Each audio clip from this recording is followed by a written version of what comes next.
Il était une fois une petite fille qui ne trouvait jamais les mots pour dire ce qu'elle ressentait.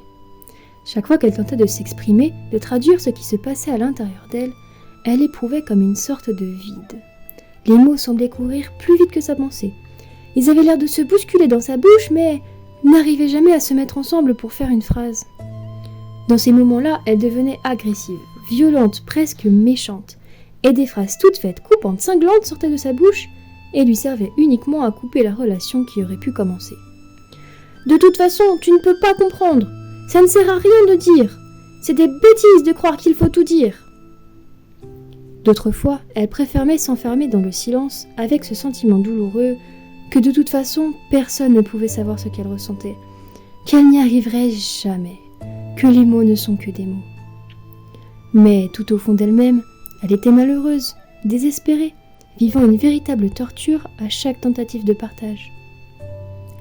Un jour, elle entendit à la radio un poète qui disait « Il y a chez tout être humain un chemin des mots qu'il appartient à chacun de trouver. » Et la petite fille décida de partir sur le chemin des mots qui était à l'intérieur d'elle.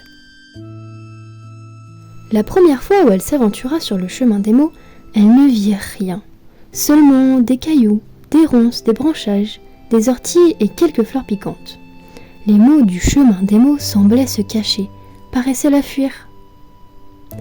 La seconde fois où elle chemina sur le chemin des mots, le premier mot qu'elle vit sur la pente d'un talus fut le mot « oser ».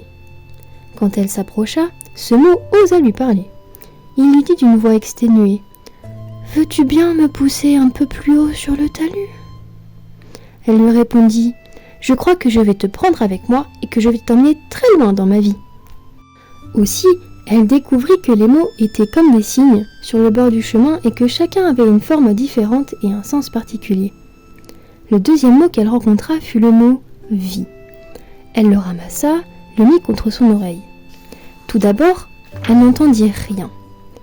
Mais en retenant sa respiration, elle perçut comme un petit chuchotement « Je suis en toi, je suis en toi » et encore plus bas « Prends soin de moi ».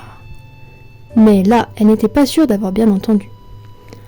Un peu plus loin sur le chemin des mots, elle trouva un petit mot tout seul, recroquevillé sur lui-même, tout frileux, comme s'il avait froid. Il avait vraiment l'air malheureux, ce mot-là. Elle le ramassa, le réchauffa un peu, l'approcha de son cœur et entendit un grand silence. Elle le caressa et lui dit « Comment tu t'appelles, toi ?» Et le petit mot qu'elle avait ramassé lui dit d'une voix toute nouée « Moi, je suis le mot seul, je suis vraiment tout seul. Je suis perdu, personne ne s'intéresse à moi ni ne s'occupe de moi. » Elle serra le petit mot contre elle et poursuivit sa route. Près d'un fossé sur le chemin des mots, elle vit un mot à genoux. Elle s'arrêta, le regarda, et c'est le mot qui s'adressa à elle. « Je m'appelle toi, lui dit-il. Je suis un mot très ancien mais difficile à rencontrer car il faut me différencier sans arrêt des autres. » La petite fille le prit en disant « J'ai envie de t'adopter, toi. Tu seras un bon compagnon pour moi. » Aussi, elle chercha un mot tout joyeux, tout vivant, un mot qui puisse scintiller dans la nuit de ses errances et de ses silences. Elle le trouva au creux d'une petite clairière. Il était allongé de tout son long, paraissait détendu, les yeux grands ouverts. Il avait l'air d'un mot tout à fait heureux d'être là. Lui sourit et dit « Ah, c'est vraiment toi que je cherchais. Je suis ravie de t'avoir trouvé. Tu veux venir avec moi ?» Il répondit « Bien sûr, moi aussi je t'attendais. » Ce mot qu'elle avait trouvé était le mot « vivra ». Quand elle ramassa tous les mots qu'elle avait recueillis sur le chemin des mots, qu'il pouvait faire la phrase suivante « Ose ta vie, toi seule la vivras. » Depuis ce jour, la petite fille prit l'habitude d'aller sur le chemin des mots. Elle fit ainsi des découvertes étonnantes et tous ceux qui la connaissaient furent très surpris d'entendre tout ce que cette petite fille avait à l'intérieur d'elle. Ils furent étonnés de toute la richesse qu'il y avait dans une petite fille très silencieuse.